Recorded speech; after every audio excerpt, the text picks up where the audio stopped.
अभी मेरी तबीयत ठीक नहीं है, मैं बाद में दे दूंगी। 1.5 लाख प्रॉफिट? यहाँ बात करना मुनासिब नहीं है, चलो कहीं चलते हैं। मोहब्बत मेरी जिंदगी है।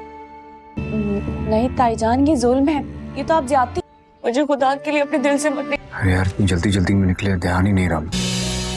मरे हुए इंसान के लिए कैसी बातें करें। ड्रामा सीरियल शेर के आने वाले एपिसोड में आप देखेंगे कि शेर की शुजात के पास इस तरह से धमाकेदार एंट्री के बाद जैसे ही वो फजर का हाथ काका साहब से मांगने के बाद वहां से चला जाएगा, उसके बाद तो जो कोहराम मचेगा फजर के घर में वो तो दोस्तों देखने लायक होगा। फजर जो कि ये एतराफ कर चुकी है कि वो शेर से मोहब्बत करती है, अब वो खुलकर सामने आ गई है। इस पर शुजात से कहेगा कि तुमने मुझे एक दफा फिर अपनी ही नजरों में गिरा दिया कि तुम मेरी बेटी हो, कितना मान था मुझे तुम पर कि तुम मेरा जरूर साथ दोगी, पर तुमने फिर से वही किया जो तुमने पहले किया था। तो यहाँ पर जो फप्पू होगी वो तो अपने भाई को कहेगी कि तुम देख क्या रहे हो, मार क्यों नहीं देते ऐसी औलाद को जो बार बार बदनामी का बायस बने। तो यहाँ पर जो फजर की माँ होगी वो सामने आ जाएगी और आकर उसे कहेगी कि सब चीज़ें गोलियों से ही हल नहीं होती, कभी कभार बैठकर भी बात की जा सकती है। तो वो उसे कहेगी कि बैठ कर बात करेंगे, इस लड़की के लिए इसने हमारी इज्जत खाक में मिला दी है, उस दुश्मनों के साथ मिलकर हमें नीचा दिखाया है इसने। हम तो ये सोच रहे थे कि इसने उसे छुपाया है, पर इसे तो उसने असल में अपने इश्क में फंसा लिया है, पर इसे तो उसने अपनी मोहब्बत में गिरफ्तार कर दिया है कि वो यहाँ तक आकर इसका रिश्ता मांग रहा था हमसे। सीन्स के मुताबिक दोस्तों शेर जो होगा वो दूसरी बार भी जब आएगा वहाँ पर, जब उसे ये मालूम लगेगा कि फजर के साथ बहुत ही बुरा बर्ताव किया जा रहा है, तो वहाँ पर वो क्या देखेगा कि शुजात जो है वो फजर को घर से निकाल रहा है।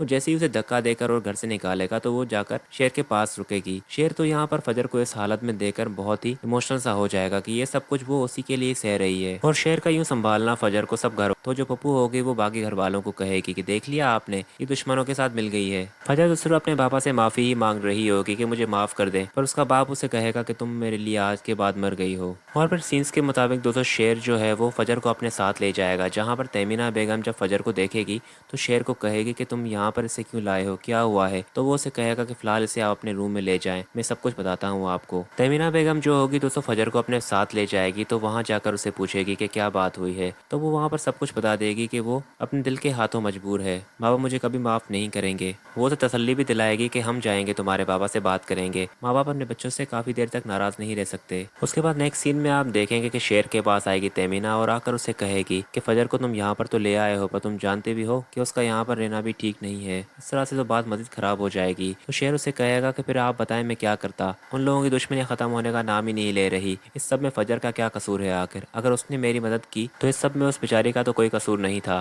पर मैं फजर को किसी भी सूरत अकेला नहीं छोड़ूंगा, मैंने फैसला कर लिया है कि मैं फजर से शादी कर रहा हूँ। खैर उसके बाद नेक्स्ट सीन तो और भी बेस्ट होने वाला है, जब जैसे ही शेर बाहर निकलेगा तो सामने जो है वो उसका चचा बदर जमान खड़ा होगा। शेर उसे कहेगा कि आप मुझे देखकर परेशान से क्यों हो जाते हैं, क्या आपको मेरे आने की खुशी नहीं हुई। तो वो उसे कहेगा कि कैसी बातें कर रहे हो तुम मेरे भाई के बेटे हो। इस पर शेर उसे कहेगा कि मुझे ऐसा क्यों लग रहा था कि आपको और फाद वालों को मेरे आने की बिल्कुल भी खुशी नहीं हुई, या तो ये भी हो सकता है कि आप लोग ये समझ रहे थे कि मैं पागल हो गया होगा। खैर यहाँ पर शेर जो होगा वो तो बदर जमान को ये कहता हुआ चला जाएगा कि अब आपको घबराने की कोई ज़रूरत नहीं है, मैं आ गया हूँ, मैं सब कुछ संभाल लूंगा, पर पहले आपको और मुझे उन लोगों को ढूंढना है जिसने मेरे बाबा को मारा है। नेक्स्ट सीन में आप देखेंगे कि फजर से बात होगी शेर की, तो वो उसे कहेगा कि मैंने मामा से बात कर ली है कि मैं तुमसे शादी कर रहा हूँ। फजर उसे कहेगी कि बाबा मुझे कभी भी माफ़ नहीं करेंगे, बाबा मुझसे पहले ही बहुत खफा हो चुके हैं। शेर उसे कहेगा कि तुम क्या चाहती हो कि मैं दोबारा वहाँ पर जाऊँ, अगर तुम कहती हो तो मैं दोबारा वहाँ चला भी जाऊँगा, पर तुम्हारे बाबा और घर वाले कभी नहीं मानेंगे।